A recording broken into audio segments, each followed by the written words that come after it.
Assalamualaikum warahmatullahi wabarakatuh. Apa kabar Ananda sekalian? Semoga Ananda selalu dalam keadaan sehat walafiat. Hari ini kita akan kembali melanjutkan pembelajaran tematik. Tema 6, panas dan perpindahannya. Subtema 1, suhu dan kalor, pada pembelajaran 5 dan 6. Sebelum memulai pembelajaran, mari bersama-sama kita membaca basmalah. Bismillahirrahmanirrahim. Soleh-soleha, mari kita amati gambar berikut. Pada gambar tersebut terdapat ukuran kedua panci yang berbeda. Panci A memiliki ukuran yang lebih besar dari panci B. Panci A memiliki air yang lebih banyak dari panci B. Jika kedua panci berisi air dididihkan, maka panci A memiliki waktu yang lebih lama untuk mendidihkan air di dalamnya.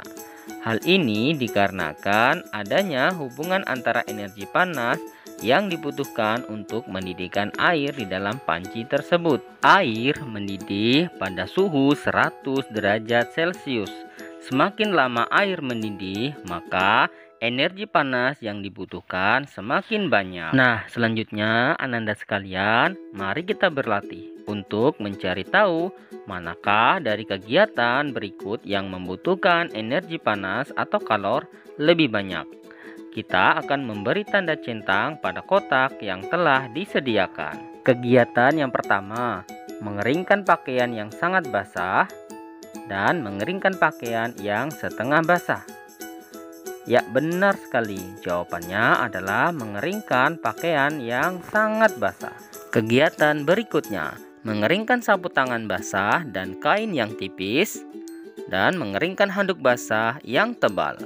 Maka jawabannya adalah mengeringkan handuk basah yang tebal. Kegiatan selanjutnya yang membutuhkan energi panas atau kalor lebih banyak antara mengeringkan rambut panjang sehabis keramas dan mengeringkan rambut pendek setelah keramas. Ya, maka jawabannya adalah mengeringkan rambut panjang sehabis keramas. Ananda sekalian, selanjutnya mari kita baca bacaan berikut. Perubahan akibat perubahan suhu. Suhu menunjukkan derajat panas benda. Semakin tinggi suhu suatu benda, semakin panas benda tersebut. Suhu menunjukkan energi yang dimiliki oleh suatu benda. Energi panas dapat mengubah benda. Beberapa benda akan mengalami pemuaian.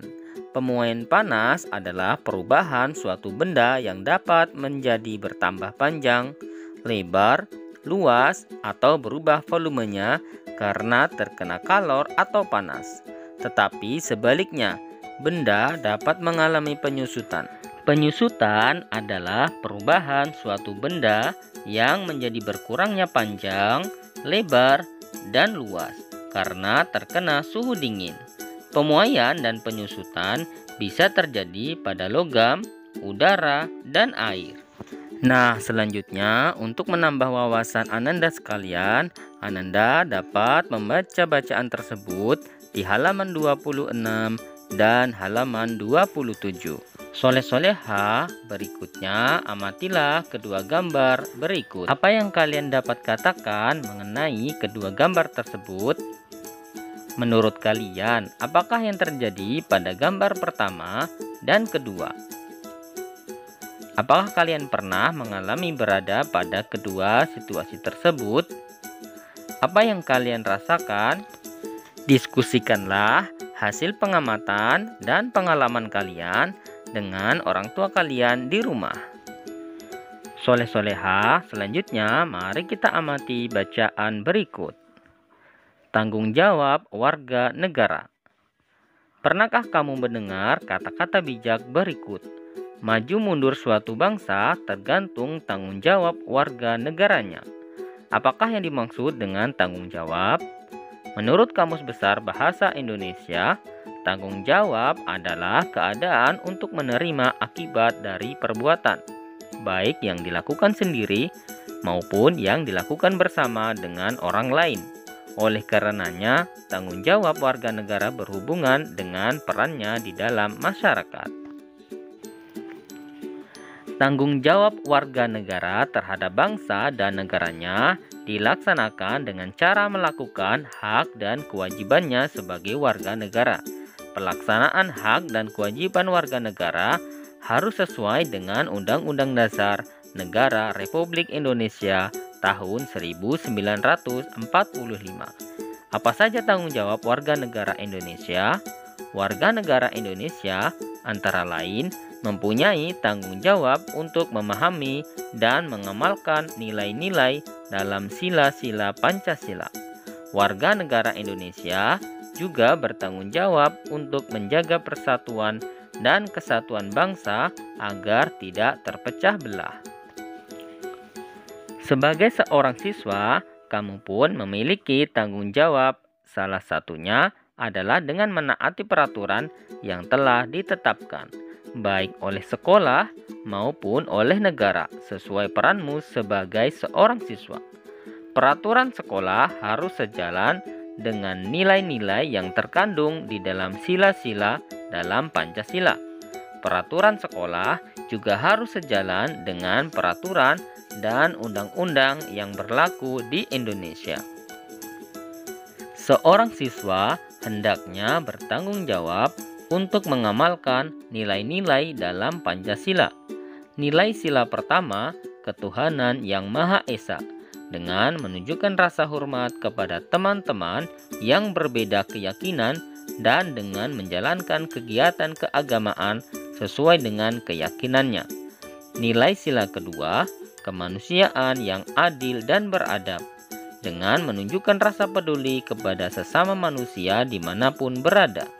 Nilai pada sila ketiga, persatuan Indonesia, dengan menjaga persatuan dan kesatuan, dengan menghargai perbedaan yang ada di antara teman. Nilai sila keempat, kerakyatan yang dipimpin oleh hikmat kebijaksanaan dalam permusyawaratan perwakilan, dengan menunjukkan sikap mau mendengarkan pendapat teman lain dalam kegiatan pembelajaran dan bekerja sama. Nilai sila kelima, keadilan sosial bagi seluruh rakyat Indonesia, dengan menaati peraturan sekolah yang menjamin rasa keadilan di sekolah. Soleh-soleha, kita hendaklah melaksanakan kewajiban dengan rasa penuh tanggung jawab, serta melakukan perbuatan yang baik. Perbuatan baik atau buruk sekecil apapun akan mendapatkan balasan, sebagaimana firman Allah Subhanahu wa taala. A'udzu billahi minasyaitonir rajim. Bismillahirrahmanirrahim. Faman ya'mal misqala dzarratin khairan yarah wa man ya'mal misqala dzarratin syarran yarah. Barang siapa berbuat kebaikan sebesar biji zarah pun, niscaya dia akan melihat balasannya. Dan barang siapa yang mengerjakan keburukan sekecil zarah pun, niscaya dia akan melihat balasannya pula. Alhamdulillah, demikianlah pembelajaran kita kali ini. Semoga dengan semangat belajar semakin meningkatkan prestasi. Sebelum kita tutup, mari bersama-sama kita berdoa.